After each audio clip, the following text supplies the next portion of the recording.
قاضی یاز مالکی نے، شیخ عبدالحق محدث دہلوی نے، دیگر بزرگ جو سیرت نگار گزرے انہوں نے لکھا ہے کہ نبی پاک صلی اللہ علیہ وسلم کے اندر 100 مردوں سے زیادہ طاقت تھی.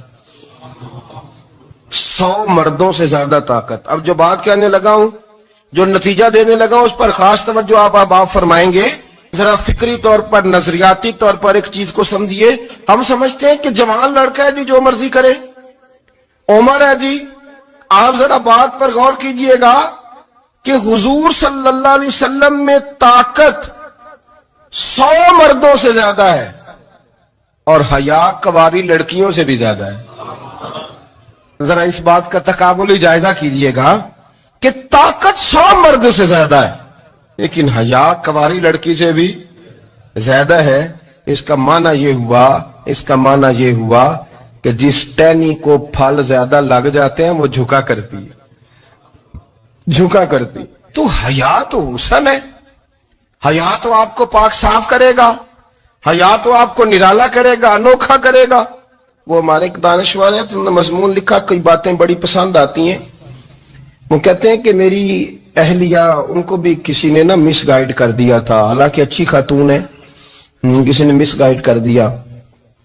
تو وہ بھی سماجی اور ویلفیئر اور یہ خواتین کو شوق ہوتا نا بننے کا، تو وہ بھی سماج کے اندر اچھا مقام تلاش کرنے کے موڈ میں آ گئی.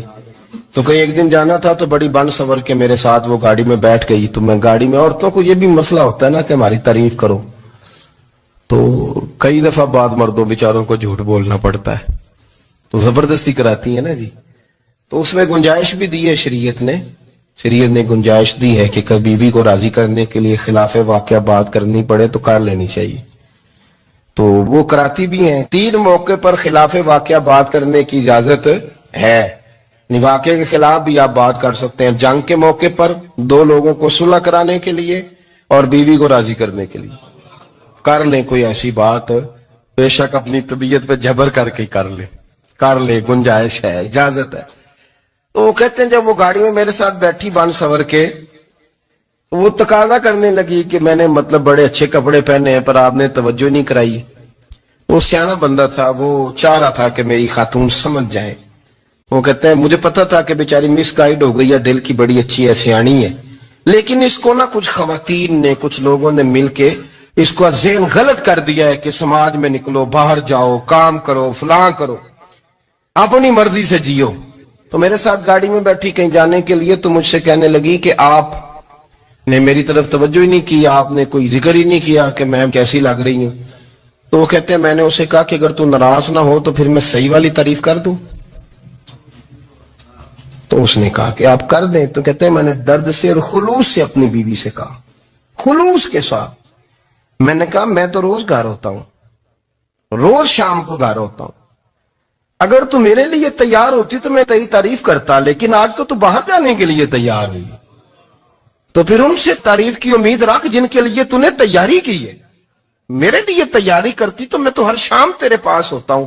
کہتے ہو میرے لفظوں میں درد تھا تو وہ بھی رو پڑی اور کہنے لگی آپ گاڑی روک دیں، مجھے باہر جا کے کسی کو راضی نہیں کرنا، میں نے اسے راضی کرنا ہے جس کو رب کریم نے میرا شوہر بنایا ہے اور میرے لیے منتخب کیا ہے میرے ماں باپ کو. میں واپس لوٹتی ہوں. یہ ایک پہلو ہے سلگتا ہوا، اس کو سمجھا جائے. رسول کریم صلی اللہ علیہ وسلم عرب کی کواری لڑکیوں سے زیادہ حیا والے تھے. کواری لڑکیوں سے زیادہ حضور حیا فرمایا کرتے تھے.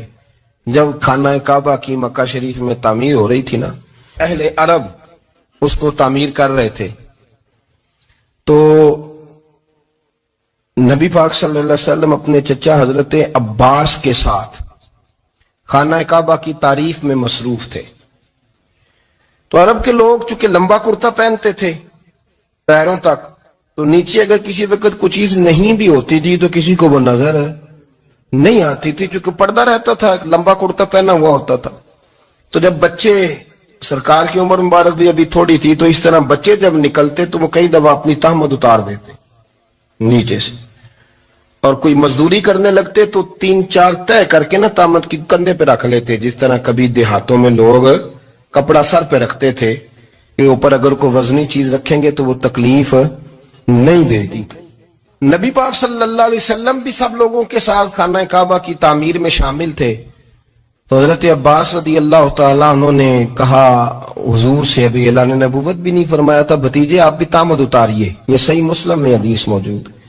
اور اس کو کندھے پہ رکھ لیجیے، آپ اینٹیں اٹھا کے لا رہے ہیں تو ذرا آپ کو تکلیف نہیں ہوگی.